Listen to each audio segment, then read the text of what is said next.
जय माता दी। एक बार फिर से स्वागत है आपके अपने YouTube चैनल धर्म ज्ञान में। तो हिंदू धर्म में नवरात्रि का बहुत विशेष महत्व होता है, यह तो हम सब जानते हैं।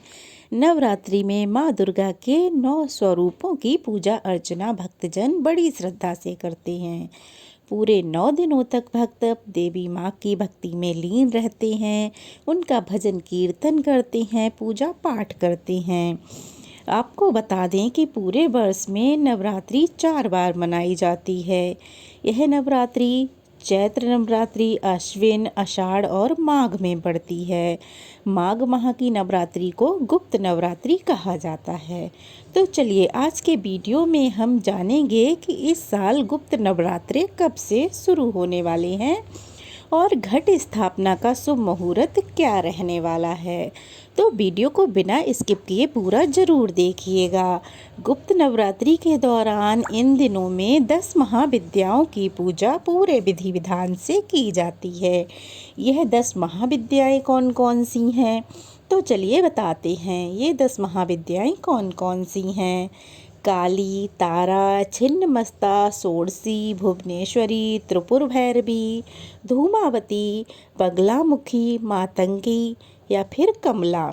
मान्यता ऐसी है कि देवी माँ की इन 10 महाविद्याओं की पूजा करने से मनुष्य को विशेष सिद्धि प्राप्त होती है और उनके जीवन से सारी बाधाएं, परेशानियां सब समाप्त हो जाती हैं और जीवन में खुशहाली ही खुशहाली छा जाती है।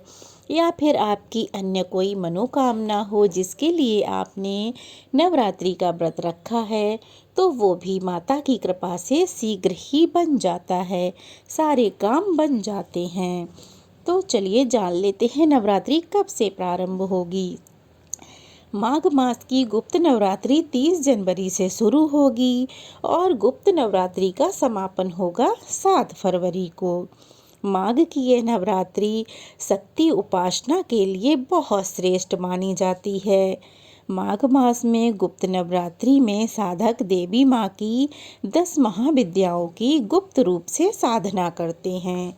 शारदीय नवरात्रि में किए जाने वाले अधिकांश अनुष्ठान और विधि विधान का पालन करते हुए गुप्त नवरात्रि के समय भी सब कार्य वैसा ही किया जाता है जैसा कि हम नवरात्रों में करते हैं। जैसे घट स्थापना करते हैं, माँ की पूजा करते हैं, कलश स्थापना करते हैं, तो वो सारी पूजा हमें वैसे ही करनी है जैसे ही हम अन्य नवरात्रि में करते हैं, वैसे ही हमें गुप्त नवरात्रि में भी वैसे ही उसी प्रकार से करनी है। अब जान लेते हैं शुभ मुहूर्तों के बारे में। तो पंचांग के अनुसार माघ मास के शुक्ल पक्ष की प्रतिपदा तिथि प्रारंभ होगी 29 जनवरी को शाम 6:05 पर और प्रतिपदा तिथि समाप्त होगी 30 जनवरी को शाम 4:10 पर। घट स्थापना के लिए सबसे शुभ मुहूर्त रहेगा 30 जनवरी को सुबह 9:41 से लेकर 10:59 तक का। तो हो सके तो आप इसी बीच में अपनी घट स्थापना अवश्य ही करें।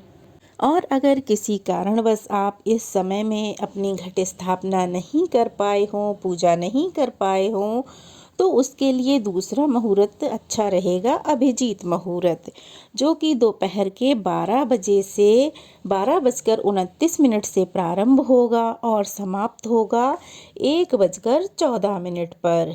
तो आप अगर सुबह नहीं कर पाए हो पूजा घट स्थापना, तो आप इस समय में अपनी घट स्थापना कर सकते हैं 12:29 से लेकर 1:14 तक। और पूरे विधि विधान से आपको घट स्थापना करनी है, पूजा करनी है और माँ का आशीर्वाद प्राप्त करना है। इसी तरह से आपको अपने नवरात्रों के व्रत रखना चाहते हैं तो आप 9 दिनों तक मैया के व्रत रख सकते हैं, नहीं तो आप खाली पूजा पाठ भी करके माँ का आशीर्वाद प्राप्त कर सकते हैं। तो आपको बता दें कि नवरात्रि के पहले दिन ही कलश की स्थापना की जाती है, जिसे हम घट स्थापना भी कहते हैं। तो पूजा पाठ घट स्थापना शुभ मुहूर्त में करना बहुत ज़रूरी होता है।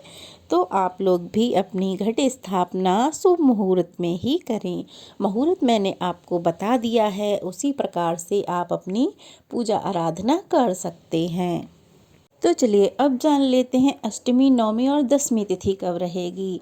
अष्टमी तिथि रहेगी 5 फरवरी बुधवार को, नवमी तिथि रहेगी 6 फरवरी गुरुवार को, दसवीं तिथि रहेगी 7 फरवरी शुक्रवार को।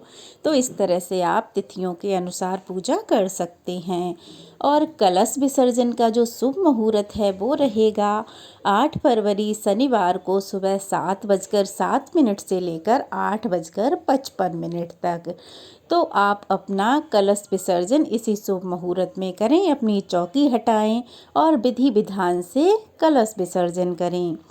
तो क्योंकि जिस श्रद्धा भक्ति से और शुभ मुहूर्तों में जिस तरह से हम अपनी माता की चौकी लगाते हैं, घट स्थापना करते हैं, तो विसर्जन भी हमें पूरी श्रद्धा भक्ति से शुभ मुहूर्त में ही करना चाहिए। तो आप सब भी अपना कलश विसर्जन भी शुभ मुहूर्त में ही अवश्य ही करें। तो ये थी आज की वीडियो, कैसी लगी कमेंट बॉक्स में ज़रूर बताइएगा। अच्छी लगी हो तो वीडियो को लाइक करके शेयर कीजिएगा, ढेर सारा आशीर्वाद दीजिएगा और अगर नए हैं तो प्लीज़ चैनल को सब्सक्राइब कीजिएगा। जय माता दी, मैया की कृपा आप सब पर बनी रहे।